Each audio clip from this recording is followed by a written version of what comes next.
Treasury bill. तो चलिए समझते हैं ट्रेजरी बिल क्या है। ट्रेजरी बिल एक मनी मार्केट इंस्ट्रूमेंट है जो शॉर्ट टर्म नेचर का होता है, जो गवर्नमेंट इश्यू करती है डेट रेज करने के लिए। तो चलिए समझते हैं पहले मनी मार्केट क्या होता है। मैंने मनी मार्केट एक्सप्लेन कर रखा है आपको। तो देखिए दो तरह के मार्केट होते हैं, एक होता है money market and second is capital market. तो कैपिटल मार्केट में जैसे आपने सुना होगा primary market and secondary market होता है। प्राइमरी मार्केट में आईपीओ इशू किए जाते हैं और जो आईपीओ इशू होते हैं सब्सक्राइब हो जाते हैं, उसके बाद वो लिस्ट हो जाते हैं सेकेंडरी मार्केट एनएसई बीएसई में आके लिस्ट हो जाते हैं। So we are not talking about capital market now. My main topic is money market, जो हम आपको समझाना चाहते हैं कि मनी मार्केट के थ्रू ये आपका ट्रेजरी बिल कैसे इशू होता है। अभी प्रीवियसली मैंने 2 वीडियो के पहले आपको कमर्शियल पेपर समझाया था, वो भी मनी मार्केट इंस्ट्रूमेंट था। तो मनी मार्केट क्या है? एक ऐसा प्लेटफॉर्म है मनी मार्केट जहां पे जो बिग कॉर्पोरेट हाउसेस होते हैं, जो रिनोन्ड या जो बहुत फेमस बिजनेसेस होते हैं, वो फंड रेज करते हैं तो मनी मार्केट से रेज कर लेते हैं। यहाँ पे रिस्क जो है थोड़ा कम होता है, एक तरह से बहुत ही कम रिस्क होता है। यहाँ पे हाई रिस्क होता है, भाई स्टॉक मार्केट में आपको पता ही है हाई रिस्क होता है। तो मनी मार्केट में वही लोग आते हैं फंड रेज करने के लिए जो बहुत रिनोन्ड है, जिनका जो फंड अगर वो रेस कर रहे तो लैप्स नहीं करेंगे, रीपे करके जाएंगे पूरा पैसा। मनी मार्केट है। अब मनी मार्केट में बहुत तरीके से फंड को रेस किया जा सकता है, जैसे आपको मैंने बताया कमर्शियल पेपर्स के फॉर्म में रेस किया जा सकता है। ट्रेजरी बिल जो हम पढ़ने जा रहे हैं, यहाँ पे इक्विटी शेयर्स, प्रेफरेंस शेयर चलते हैं कैपिटल मार्केट में। तो ये एक मनी मार्केट इंस्ट्रूमेंट है जहाँ पे सिक्योरिटी नहीं रखवाई जाती है। यहाँ पे तो सिक्योरिटी रखवाएंगे ना, बैकअप रखेंगे कि डेट अगर सपोज रेस कर रही है तो कंपनी डेट के कोलेटरल रखवाएगी तब डेट रेज होगा।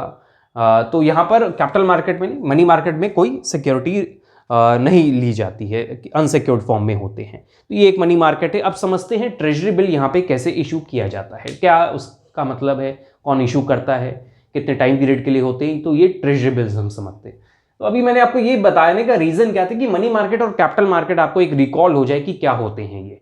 मनी मार्केट इंस्ट्रूमेंट है ट्रेजरी बिल, और भी बहुत सारे इंस्ट्रूमेंट्स होते हैं। अगर मुझे फंड रेस करना है मनी मार्केट में आकर, तो मनी मार्केट में रेस करने के लिए मेरे सामने इंस्ट्रूमेंट क्या है, commercial paper and treasury bill and others also, जो हम आगे कवर करेंगे। यहाँ पे equity share, preference share, debentures, ये सब चीजें आती हैं। तो अब चलिए समझते हैं ट्रेजरी बिल क्या होता है। मैंने आपको मनी मार्केट समझाया, तो अब देखिए यहाँ पे टर्म यूज होगा अगर मनी मार्केट, तो आपको समझ में आ जाएगा कि मनी मार्केट क्या है। देखिए यहाँ पे ट्रेजरी बिल के लिए लिखा हुआ है ट्रेजरी बिल्स, और टी बिल्स के नाम से भी इसको हम डिनोट करते हैं, which are money market instrument. अभी मैंने बताया मनी मार्केट इंस्ट्रूमेंट है, यहां पे इशू करने के लिए वो इंस्ट्रूमेंट बनाया गया। यहाँ पे equity share, preference share, debentures. आगे यहां देखिए क्या है, treasury which are money market instrument are short term debt instruments issued by government of India. यहाँ पे ये इशू कौन, अभी मैंने आपको बताया था कि मनी मार्केट में बड़े प्लेयर्स होंगे, गवर्नमेंट होगी, बिग कॉर्पोरेट हाउसेज होंगे, ये लोग इशू करते हैं। यहाँ हर कोई आके फंड नहीं रेस कर सकता, यहाँ पे रेस कर सकता है कोई भी आईपीओ में अपनी कंपनी लिस्ट करा ले कंडीशंस फुलफिल करके, तो वहाँ रेस कर सकता है। मनी मार्केट में बड़े प्लेयर्स होंगे कंट्री के। तो यहाँ पे देखिए government of India and are presently issued in 3 tenure. इसका टाइम पीरियड भी फिक्स कर रखा है कि यानी कि 10 दिन का इशू कर दिया है। तो ट्रेजरी बिल का टाइम है 91 डेज का हो सकता है, 182 डेज का हो सकता है, या 364 डेज के ट्रेजरी बिल इशू किए जा सकते हैं। Treasury bills are zero coupon bonds या securities and pay no interest. यहाँ पे कोई इंटरेस्ट नहीं देता है, गवर्नमेंट इंटरेस्ट नहीं पे करती है अगर आपने money market instrument treasury bill में पैसा लगाया। पब्लिक से कोई भी पैसा लगा सकता है ट्रेजरी बिल में, यहाँ पे मल्टीपल्स में होता है, फंड ज़्यादा लगाना पड़ता है। तो ट्रेजरी बिल अगर में हम अगर पैसा लगा रहे तो कुछ इंटरेस्ट नहीं मिलेगा, तो क्या मिलेगा वो हम आगे अभी आपको समझाएंगे कि किस तरह यह रिटर्न देता है। They are issued at a discount and redeemed at a face value at maturity। देखिए यहाँ पर हम आपको समझाते हैं कि यहाँ पे इंटरेस्ट नहीं मिलता है, क्या मिलता है। सपोज गवर्नमेंट ने एक ट्रेजरी बिल बनाया 91 डेज का, और उसकी वैल्यू सपोज 10 लाख थी। तो गवर्नमेंट ने ट्रेजरी बिल बना रखा है, एक बार हम इसकी एक वैल्यू चेक कर ले रहे हैं, ठीक है।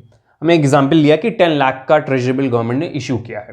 तो 10 लाख का गवर्नमेंट ने, इसकी फेस वैल्यू है कि 10 लाख का ये ट्रेजरी बिल है।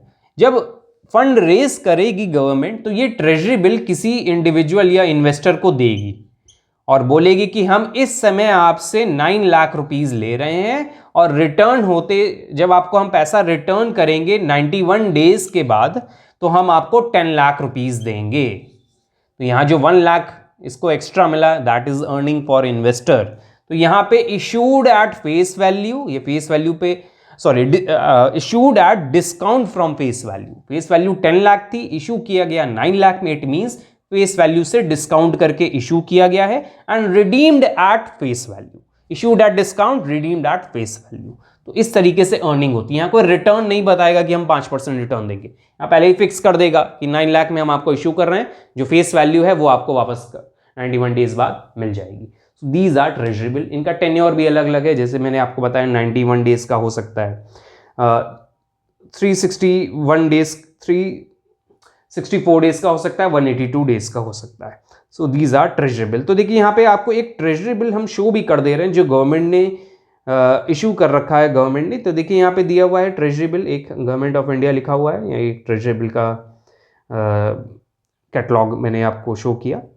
ट्रेजरेबल 3 टाइप के होते हैं। अच्छा, यहाँ पे एग्जाम्पल भी दे दिया उसको, अगर हम चाहे जैसे मैंने तो आपको बता दिया ट्रेजरेबल क्या होते हैं। एग्जाम्पल भी रीड कर लेते हैं। 91 day treasury bill of ₹100 face value may be issued at say 98.20। जैसे मैंने बताया कि 100 रुपीज का ट्रेजरी बिल है जिसकी फेस वैल्यू 100 है, 98.20 पे इशू कर दिया गया है, और रिडीम होते समय 100 रुपए उसको मिल जाएंगे इन्वेस्टर को। रिडीम मतलब रीपेमेंट। तो इस तरह के ट्रेजरी बिल इशू किए जाते हैं। ये भी एक short term source of finance होता है, ये गवर्नमेंट इशू करती है।